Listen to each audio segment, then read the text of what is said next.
بسم اللہ الرحمن الرحیم۔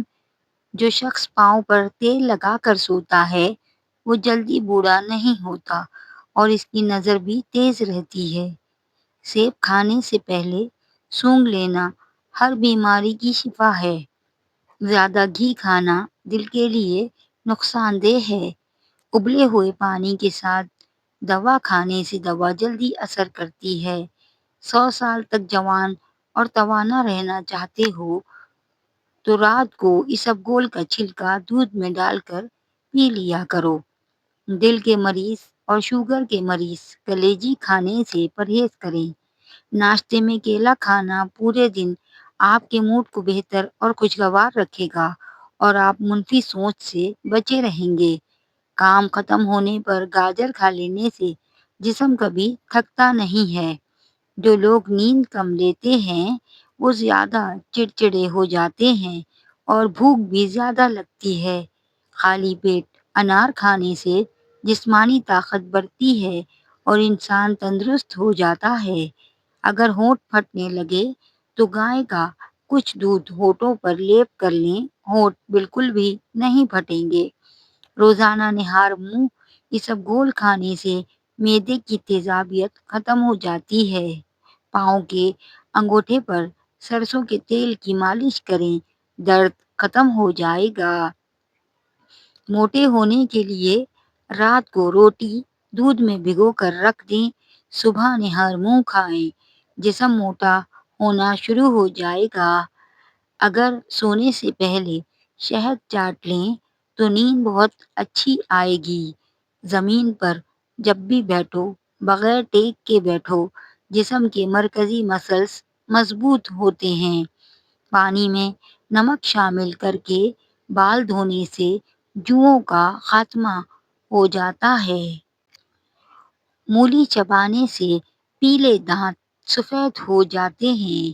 صبح آنکھ کھلتے ہی کھجور منہ میں ڈال لینے سے معدہ 70 سال تک ٹھیک رہے گا۔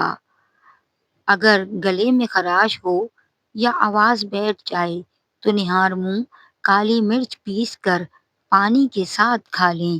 ہفتے میں ایک بار ناریل کا پانی نہار منہ پیو، پورا جسم گورا رہے گا۔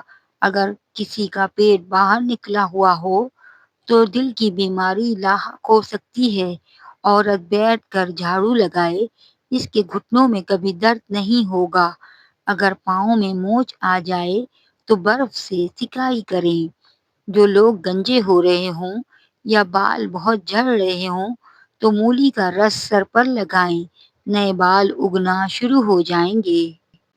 جن کو خون کی کمی ہو جائے وہ سرخ شلجم زیادہ سے زیادہ کھائیں۔ فالسے کا جوس پینے سے ہاضمہ ٹھیک رہتا ہے اور منہ کے چھالے بھی ٹھیک ہو جاتے ہیں۔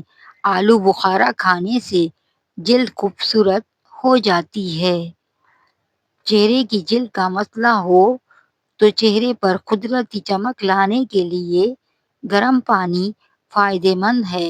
روکھے بالوں میں چمک پیدا کرنے کے لیے سر دھونے کے بعد پانی میں ایک لیموں نچوڑ کر ڈالیں، اس کے بعد دوسرا پانی استعمال نہ کریں۔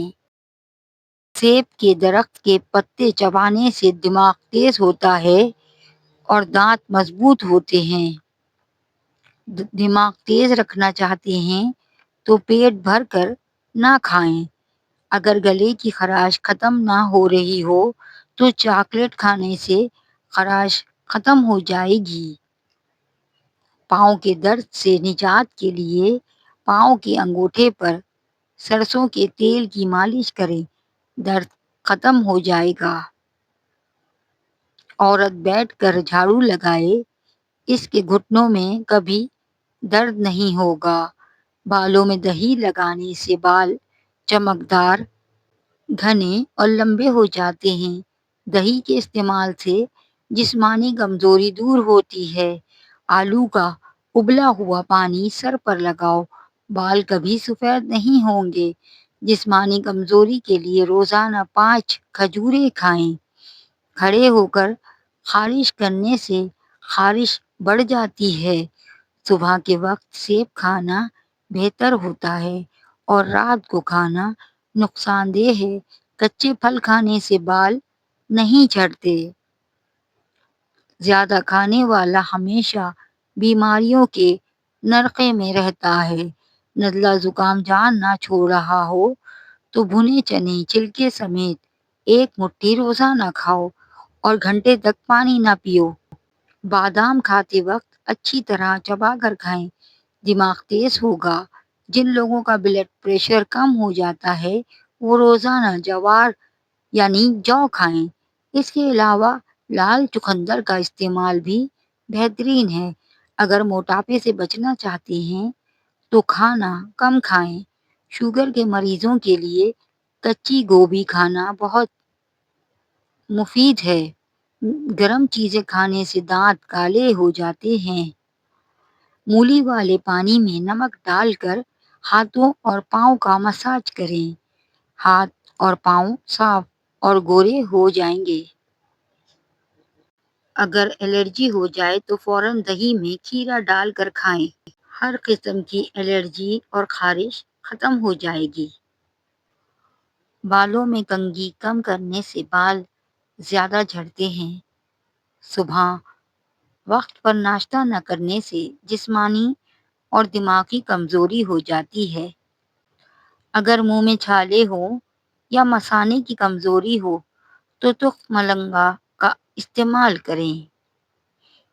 جبڑوں میں درد ہو تو مولی کی جڑ چوس لیں۔ جو رات کو پاؤں پر تیل کی مالش کر کے سوتا ہے وہ بہت کم بیمار ہوتا ہے۔ انڈے کھانے سے معدے کا درد نہیں ہوتا۔ گنے کا رس دوپہر کو پی لیا کرو، اس سے آپ کی آنکھوں میں کشش آتی ہے۔ زیادہ دیر تک جاگنے سے عقل کم ہو جاتی ہے۔ ہمیشہ کے لیے کھانسی ختم کرنا چاہتے ہو تو شہد میں کالی مرچ ڈال کر چاٹ لو۔ ان لوگوں کو گردے کی بیماری زیادہ ہوتی ہے جو رات کو پیشاب کر کے نہیں سوتے۔